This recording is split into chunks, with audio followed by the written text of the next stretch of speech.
national security. A bill was introduced earlier this month and would remove those stores. NTD's Sean Marshall. Some may not know that GNC, the popular supplement retail chain, is owned by a Chinese company.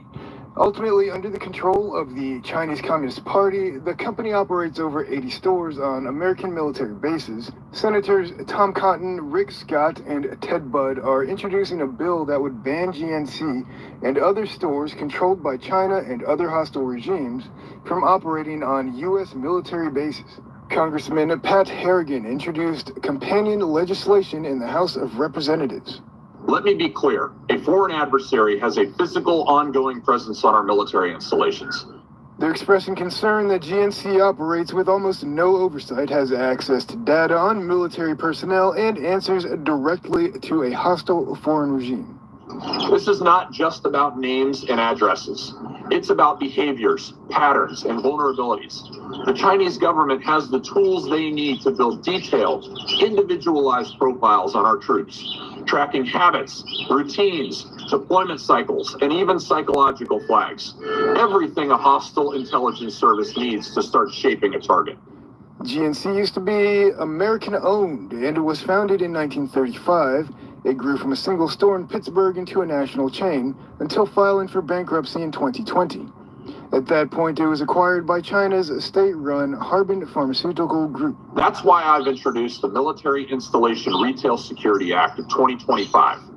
This bill prohibits the military exchanges from allowing any company owned or controlled by the governments of China, Russia, Iran, or North Korea from being able to operate a physical location on our military installations.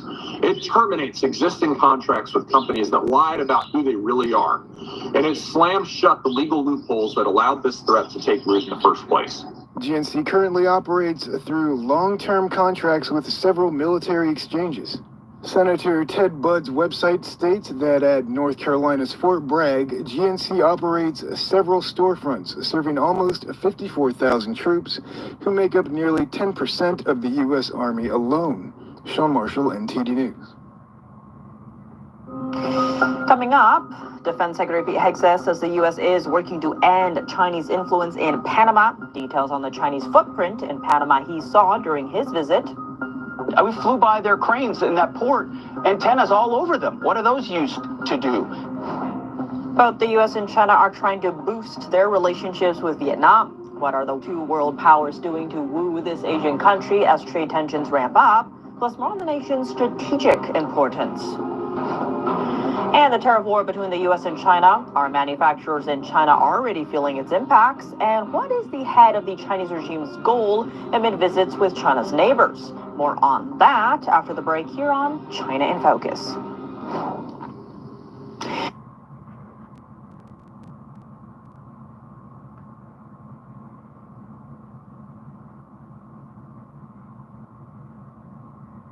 Je krijgt tot 50% korting op heel veel tuinmeubelen en tuinartikelen.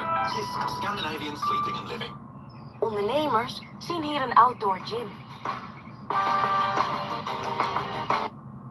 我们今天一共谈了4个问题啊。第一个问题就是，怎么样去正确认识川普？我把它称之为叫做滚动式的一个关税机制啊。这里头不是光是局部方面的问题，而是要通过安全的审查来识别一种对我友善或对我不友善的一种敌我区分法啊。所以不要以为说川普变化无常啊，实际上它是有节有奏的，而且是一步一步的推进。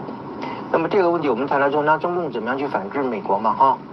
我提出了叫做4法一桌底就是桌子底下的意思。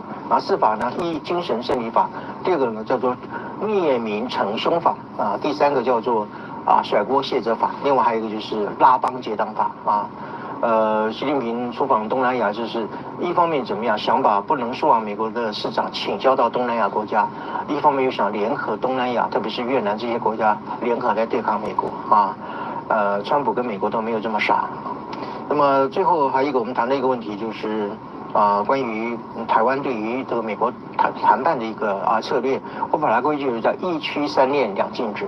一区就是说我们可以从BTA 逐步的来谈到这个 FTA 的这样的一个模式啊。另外就是我们的美中的贸易关系一定要建构3条产业，一个叫民主价值共享链，一个叫做国防工业合作链，另外还有一个叫做非红产业供应链啊。